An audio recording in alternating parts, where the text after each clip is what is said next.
People will ask for references. They want to make sure that this is the right place that they are headed. They have validated price. They've validated value. They've validated the experience. The thing that they want to know now is, I have made the choice, but I want to feel really comfortable in my choice. So what is an incredibly useful tool here is a testimonial video, a testimonial just quote from someone, but a story-based conversation around what the experience was actually working with you. And so depending on the demographic of who you're talking to, is it a very personal story for them?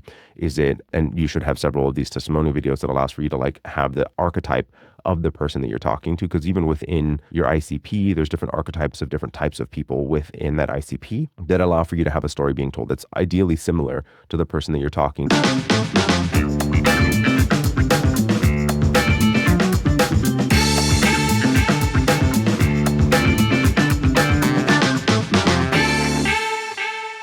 Hey everyone. So most agencies think of content as a top of the funnel lead generation tool. Post it, hope someone pays attention to it, and maybe you're going to get a call. But frankly, content is so much more powerful than that when you start thinking about it more as a sales tool and a nurturing tool. One that helps educate, build trust, reduce friction, and move prospects through the buying journey and decision-making criteria. So in this episode, I want to talk about how you can utilize it strategically to support your sales process at each different stage of your sales system, so that you're not just bringing leads in, but you're able to nurture them more meaningfully and get them to a place where they are able to confidently make the right choice for themselves and ultimately, ideally, say yes for your agency. Let's just talk about content first for a second. It is not just for attention grabbing and getting eyeballs, right? But content, it can meaningfully build trust that you understand the problem.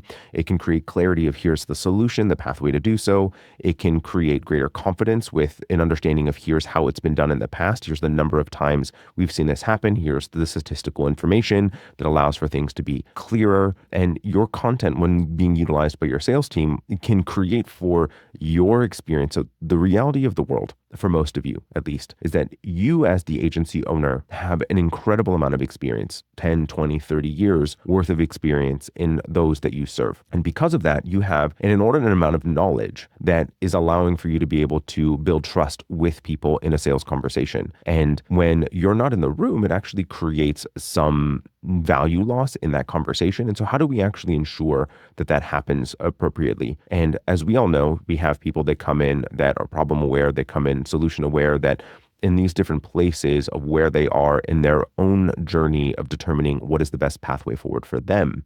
There's a lot of information gathering that is necessary. And we all go through this when it comes to making a buying choice. And the thing that's really useful here is, how do you help them being able to absorb the information that they need, be able to have clarity in the likelihood that they're going to be able to achieve the outcome, understand the risk factors associated with it so they can make the most appropriate choice, and know that all of these things need to be considered. And for some people, that information gathering is higher. They're more high input, more information gathering oriented people. Some people make more of a decision based on gut, but the same decision-making criteria is still the same. They need to understand this is possible for me, that this is a possible outcome that I can accomplish. 2, that this is a reasonable pathway to go, that I'm not the first one to do this on my own. The person or the business or the agency or whomever the actual course that is going to be taking me down this course of action is one that someone else has gone as well, and that they're actually trustworthy and they understand me. And so these pieces of decision-making criteria is normal across the board. And so just understanding that this type of evaluation is going to be part of them having a conversation with you. And when you start to think about how can I provide for that information vis-a-vis content, it allows for them to make a better buying choice for themselves and just feel more confident in the choice that they're making. So let's talk about that each different piece, right? So like first, here's an awareness of either the problem or the solution. Then it's the interest or excitement in the direction that they are headed, right? So here's the potential direction that I could go. And so they're evaluating that and being excited about it and actually going in that direction. Then it is actually true evaluation of the options, because the reality, and I would hope that any one of your prospective clients are having evaluation of several different people, that they're not just choosing you because you're the only option. They're choosing you over several options, and it actually allows for them to have greater commitment into working with you, greater trust in working with you, so that they're actually going to buy into the process of how it is that you're going about delivery, and then ultimately decision. So let's talk about each different piece and talking about it: qualification, call, discovery, proposal, and then follow up, and how exactly we can go through the decision-making criteria in that moment and in that sales call, so that we're allowing for us to be able to do the things that we're looking for. So let's talk one at a time for a second, and the types of content that you want to consider that you could be sharing with them. So in a qualification call, the reality of this call is that you want to be able to create excitement for them and in the actual direction. So now they are going to feel excitement in the prospect of solving the problem. They're going to feel excitement in having found a partner that seems to understand them on surface level, even because the call generally is fairly short, that you understand the pain points, that you've been able to articulate a couple of potential solutions. And so what you're looking to do is keep that momentum up between the qualification call and when you actually see them again. And so this could be a video that is explaining how this process kind of plays out a little bit more in depth. This could be a guide that allows for them to do some analysis of the types of things that they're coming with, some more of the information that you need in order for you to be able to put the proposal together in the discovery call. This could be a article that allows for it to get a little bit more in depth of the types of things that you're talking about. So it's giving them an education around the direction that you are headed. The piece that's really useful here is giving them an insight that they otherwise wouldn't have had. So you're creating excitement of how they are going to go about the direction to solve this problem. You're giving them a clarity in how you have a greater understanding of what that actually looks like. And you're just building upon the momentum that you started to create in that initial call. Then in going into discovery, the thing that you have done here, ideally, that you should have done is that they have gotten to an emotional commitment of wanting to purchase from you. The thing that they're now needing to evaluate is, I have the direction. I feel like I have the right partner. And now I need to just confirm, am I being oversold? Am I being hoodwinked here?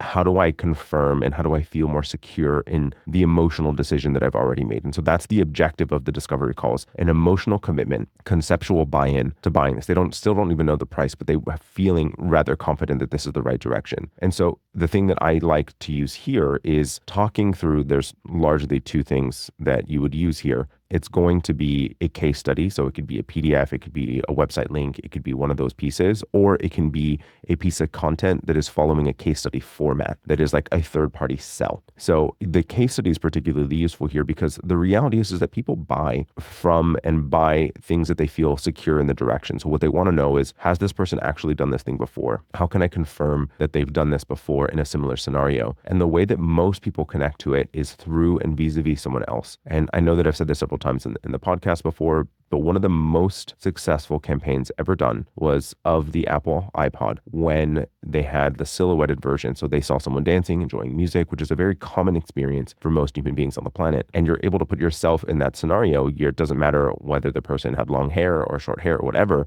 You're able to put yourself in the position of that person, the emotional experience of enjoying your favorite song and dancing around. And that is a thing that most people in this world have experienced and enjoy. Not saying every single person, but most. And the same thing's true with a case study. And the reality is the same principles apply, that they want to see themselves in someone else's story, that someone else felt the same thing. They wanted to accomplish the same thing. They followed the same process and achieved the outcome that they're looking for, and ultimately achieved the feeling that they want. And so they have this feeling and they want that feeling. And that's ultimately a lot of what they are buying. And that's a key component to actually allowing for that to happen. Now, as we get into the next stage in actually presenting the plan or proposal, let's talk about the objective of that proposal presentation. We now have excitement in the qualification call. We have conceptual buy-in in discovery. They feel comfortable with you. Now, what they need to do is take the emotional decision that they've already made and make it more practical, and actually putting it into a place that feels more real, where they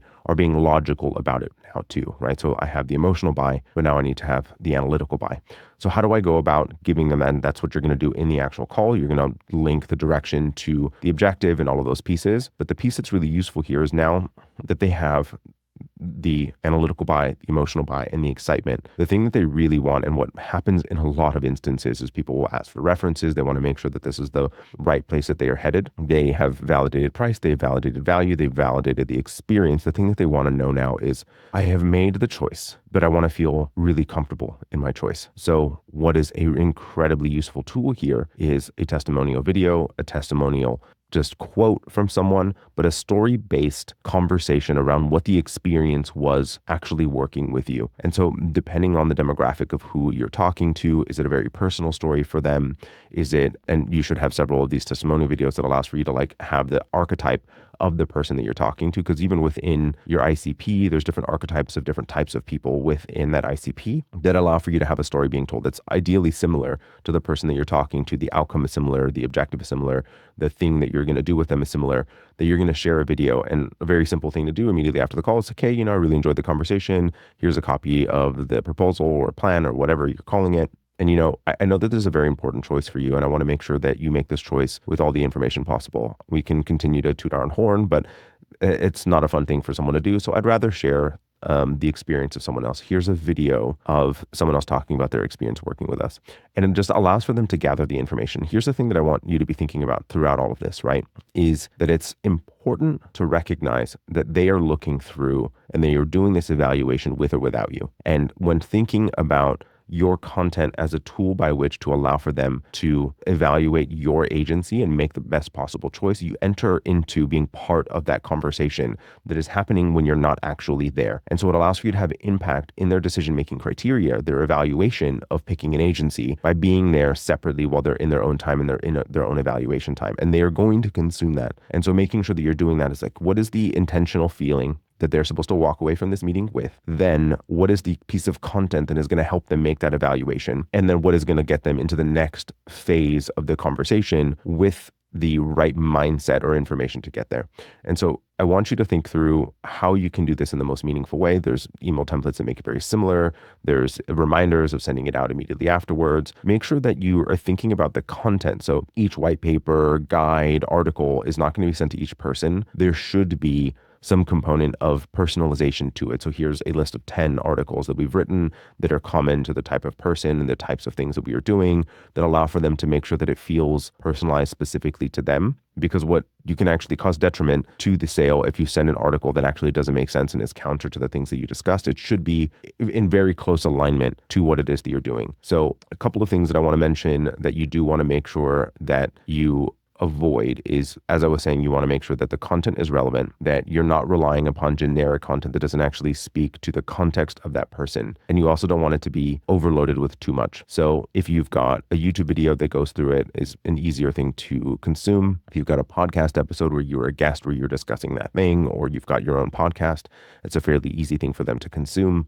So think about it from the level of commitment in this kind of stage that they're in. If it's a qualification call, something that's easy for them to consume is a really useful utility. And why typically for us, as an example, we have video, podcast, and an article that's all about the same topic that allows for them to be able to consume it however they feel best. And it's all on one page where they can end up doing it as they best see fit.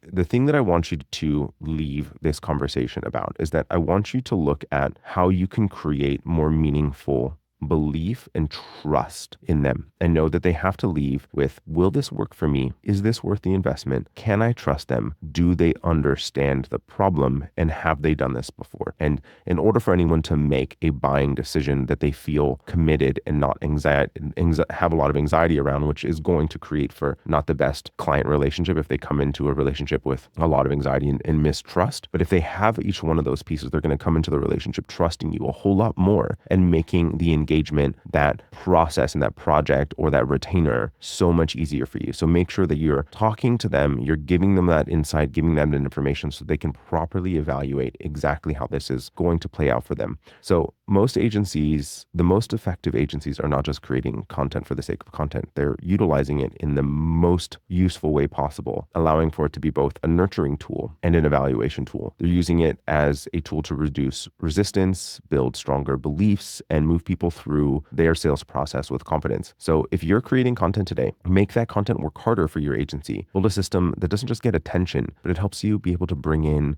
more revenue and close those deals. Hey everyone, thank you so much for listening in today.